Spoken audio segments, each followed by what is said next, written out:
প্রথমত আমি ধন্যবাদ জানাবো যে আমার পুরনো জায়গায় ধন্যবাদ জানাবো আমাদের মাননীয় মুখ্যমন্ত্রী মমতা বন্দ্যোপাধ্যায় এবং আমাদের প্রিয় নেতা অভিষেক বন্দ্যোপাধ্যায়কে, কারণ আমাকে এখানে ফিরে আসা ওরাও সুযোগ করে দিয়েছেন। আমি এই জেলায় 5 বছর কাটিয়ে গেছি। 2 বছর এসডিপিও কাঁদি ছিলাম, 3 বছর প্রায় এসপি ছিলাম। তো বিভিন্ন জায়গায় ঘুরেছি। সেই সময় খুব দুর্বৃত্তদের বাস ছিল, আপনারা জানেন। হেরোইন তৈরি হতো, স্মাগলিং হতো, ক্যাটল স্মাগলিং হতো, মার্ডার সিন্ডিকেট ছিল, তারপরে প্রচুর খুন ডাকাতি রাহাজানি এই সমস্ত হতো। তো আমাকে খুব কঠিন কড়া অ্যাকশন নিতে হয়েছিল এক সময়, পুলিশ অফিসার হিসাবে, এসপি হিসাবে অ্যাকশন নিতে হয়েছিল। তো আমার এখনো একটা থ্রেট পারসেপশন থেকে গেছে এখানে। সেটাই আমি এসপিকে জানালাম, যাতে আমাকে একটু সিকিউরিটি প্রোভাইড করা হয়, যাতে আমি কমফোর্টেবলি এই যেটা ডোমকল অ্যাসেম্বলি কনস্টিটুয়েন্সি আছে 75, সেখানে যাতে আমি ফ্রিলি আমার প্রচার প্রচারণা করতে পারি। এর জন্য আমাকে সিকিউরিটি প্রোভাইড করার জন্য আমি এসপি সাহেবের সঙ্গে দেখা করলাম। চেনা জেলা কেমন লাগছে? ভালোই লাগছে। আমরা তো কর্মী, আমাদের নেত্রী মমতা বন্দ্যোপাধ্যায় বা অভিষেক বন্দ্যোপাধ্যায় নেতা, তারা যেখানে আমাকে পাঠাবেন সেখানেই আমি চলে আসবো।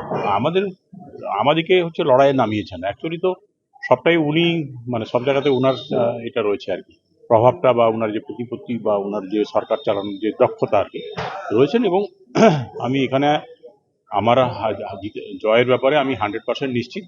এবং আপনারা এটাও জেনে নিন যে চতুর্থবারের জন্য নবান্নতে 4th মের পর মুখ্যমন্ত্রী মমতা বন্দ্যোপাধ্যায় থাকবেন, কোনো চেঞ্জ হবে না। এবং আমার মনে হয় যতদিন উনি বেঁচে থাকবেন, সুস্থ থাকবেন, বেঁচে থাকবেন, ততদিন ওনাকে মুখ্যমন্ত্রীর চেয়ার থেকে সরানো যাবে না। কারণ ওনার যে কর্মপদ্ধতি, ওনার মানুষের প্রতি যে স্নেহ, মমতা, ভালোবাসা, আবেগ, সেগুলো সবসময় কাজ করে আমরা দেখেছি। কিছু অ্যাবারেশন আছে, কিছু গন্ডগোল আছে, এটা ওটা হচ্ছে। এত বড় একটা স্টেট যেখানে 10.5 কোটি মানুষ, কিছু তো গন্ডগোল থাকবে। কিন্তু ওভারঅল যা উনি পারফরমেন্স দিয়ে যাচ্ছেন, যেভাবে মানুষকে দেখছেন, তাতে ওনার পরিবর্তনের কোনো সম্ভাবনাই নেই এবং অনেক দূর দূর পর্যন্ত নেই। এটাই আমি আমার কাছে কেউ প্রতিযোগী নয়। আমার কাছে সবাই সমান। আমি শুধু একটাই বলবো আমার কর্মীদের, যে তোমরা ঘাম ঝরাও। কারণ এক সময় 2009 সালে যখন বামফ্রন্ট সরকার ছিল, আমি শুনেছি সেখানে প্রায় ডোমকলে শুধু ইলেকশনের দিন, on the day of election itself 17 persons were killed and total toll was 33 in the Domkol, only in Domkol police station area within 7 days of the election. But আমি যখন 2013 এখানে যখন আমি ইলেকশন করাই, পঞ্চায়েত ইলেকশন, এবং 2014 যখন আমি লোকসভা ইলেকশন করাই, আমার সময় কিন্তু কোনো মার্ডার ডোমকলে হয়নি। বেলডাঙ্গায় একটা মার্ডার হয়েছিল। বাট টোটাল টোল ছিল 2009-এ এখানে 79। সেখানে আমার ক্ষেত্রে, আমার যখন এসপি ছিলাম তখন ওই ইলেকশনগুলোতে, পঞ্চায়েত ইলেকশনে মাত্র বেলডাঙ্গাতে একটা মার্ডার হয়েছিল।